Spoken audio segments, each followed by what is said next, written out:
and I'm a French student in neuroscience, and I'm doing my research here in Barcelona.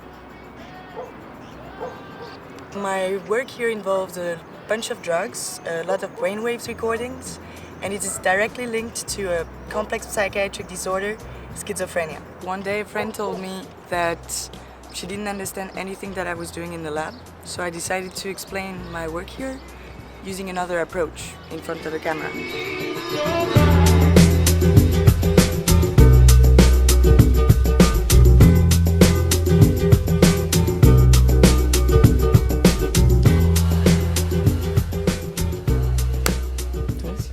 Alright, so I told you that I am working on a psychiatric disease which is called schizophrenia.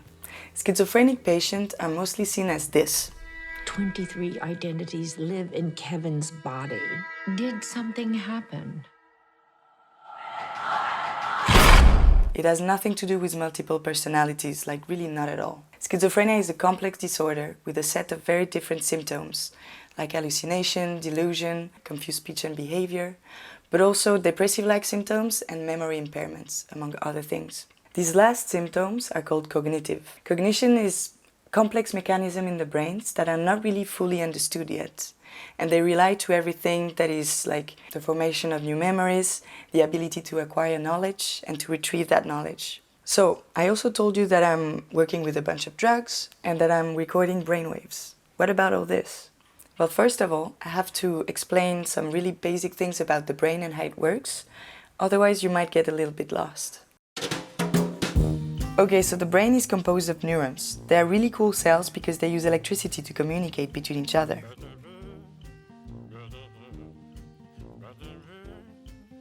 They are activated by these small chemicals called neurotransmitters that bind on their own specific receptors on the surface of neurons. Once a neurotransmitter binds to its receptor, the cell membrane undergoes a change in voltage. It's called an action potential, an electrical signal that will travel all the way down to the cell's foot. Once the action potential gets to the end of the neuron, a batch of new neurotransmitters are being released, and it goes on. So you know for sure at least one neurotransmitter, dopamine, aka the molecule of pleasure. Dopamine has a very close cousin, less known but as important, if not more, serotonin.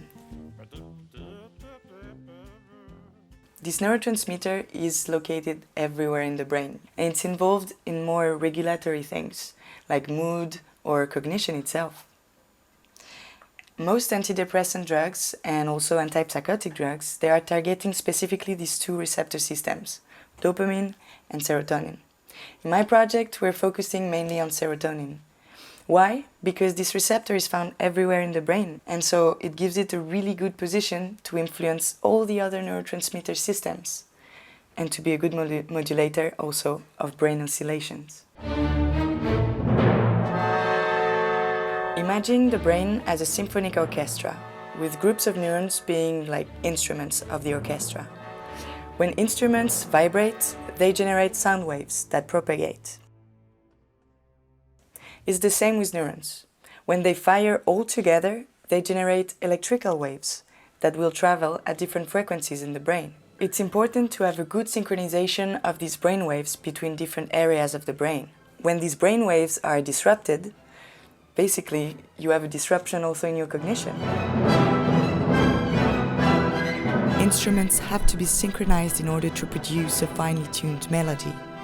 Schizophrenic patients have disrupted brain oscillations, a loss of harmony, a broken melody.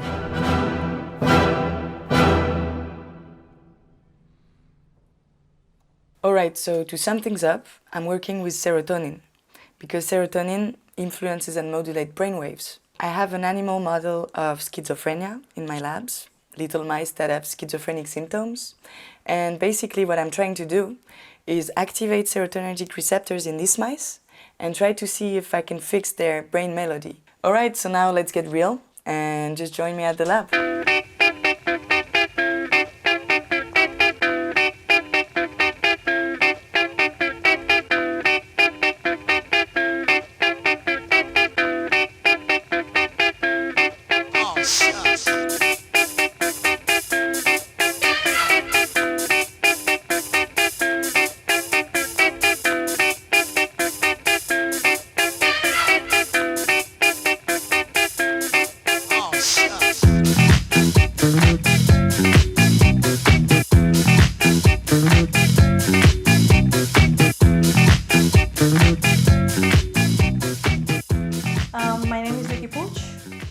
I'm a principal investigator at IMIM, the Hospital del Mar Medical Research Institute here in Barcelona.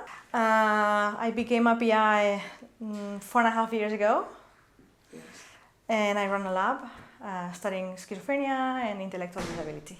So we are in a very preclinical phase that it's called in drug development, right? Yes. And there are currently no specific treatments for cognitive impairment in schizophrenia, but also in autism, in epilepsy, in other disorders, right? There have been many attempts from drug companies to develop new antipsychotic drugs, and they have failed. And the reason is because there's a deep understanding of the circuits that are abnormal in these patients, in these people's brain, that lead to cognitive impairment. So our job within this chain of drug development is to provide new targets for the development of new drugs, right? We are putting on the table new hypotheses. Because to be honest, many of the drugs for brain disorders used have been found by trial and error, yes. Right? Many of the antipsychotic drugs, they have worked for other diseases, or just by serendipity, they've been found useful.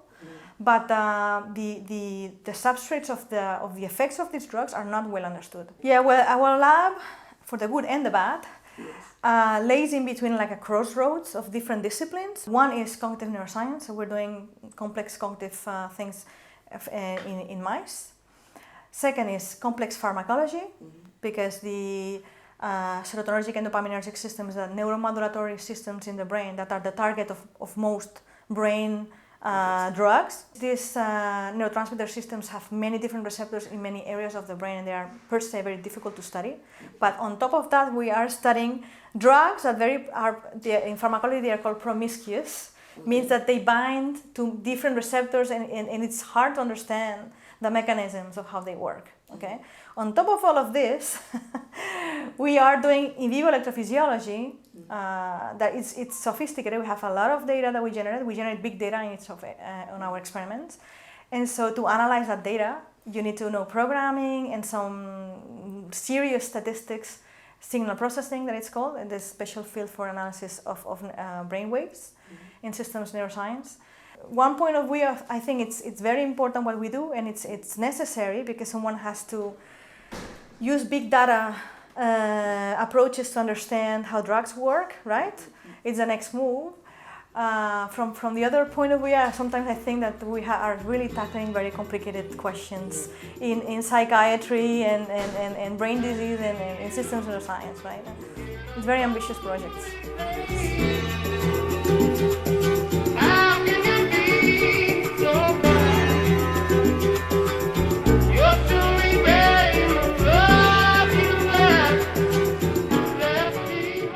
One question I get a lot is, how do you have schizophrenic mice? And actually, the reality is that schizophrenic mice, they don't exist. I have normal mice at the beginning, and I give them drugs. So I give to my mice a drug called PCP, or angel dust, that is very similar to the drug ketamine. And basically, they have a lot of cognitive impairments afterwards. They struggle to remember things, and also they have disrupted brainwaves. They have unsynchronized and weird brainwave patterns. And what I'm trying to do in my research is activating serotonergic receptors to fix these weird brainwaves in my schizophrenic-like mice.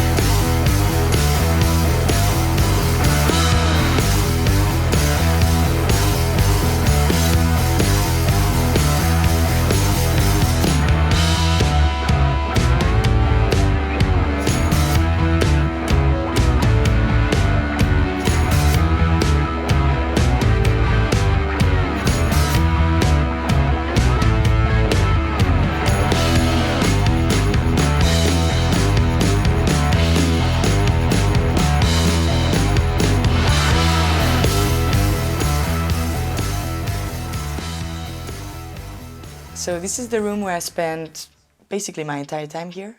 I spent hours in this room doing experiments on the animal, injecting them, doing cognitive tasks with them, They have to remember object that they've seen like 3 minutes ago or the day before.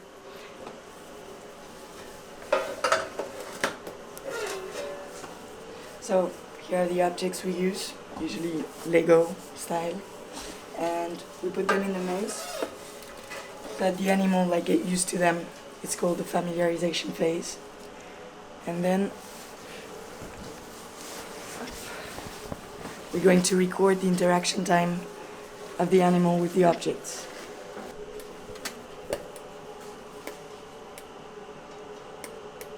Recording brainwaves. How does it work?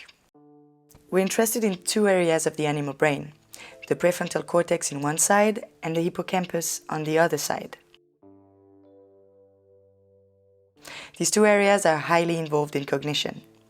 We're putting electrodes in these both areas in order to record the brain oscillations and to see how they communicate with each other, and also to see if there is synchrony or asynchrony. Okay, so here you can see channel 1, 2, and 3 is the prefrontal cortex, and channel 5, 6, and 7 are the hippocampus. And in the hippocampus you should have a bigger wave amplitude than in the prefrontal cortex. Okay. So that's called noise. That's not a good recording. Here. No. There. Here. Yes. That's the real thing we want to record. It's a different thing. It's called the event, multi-unit activity, where we're recording the spikes, the action potentials of the neurons.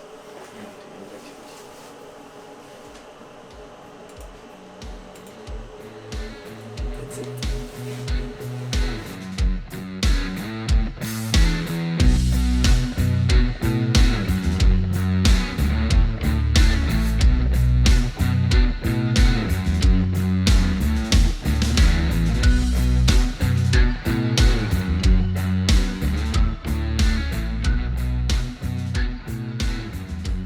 In terms of science, I think it's very important for us to expand the disorders that we're tackling. So I'm actively working to get funding to study epilepsy and autism. So I'm hoping that maybe in a few years we can have 4 different lines of research with, schizophrenia, Down syndrome, autism, and epilepsy. And the goal would be to try to find commonalities, like common grounds between the 4. The origin of the 4 brain disorders are very different, but in the end, the memory impairment is there. So it would be important to see if we can find a common treatment for memory impairment, say, in different disorders. That would be a big thing. It would have a very important impact. That would be awesome. Yeah. Okay, well, that's it for me. If you want to do a comment or...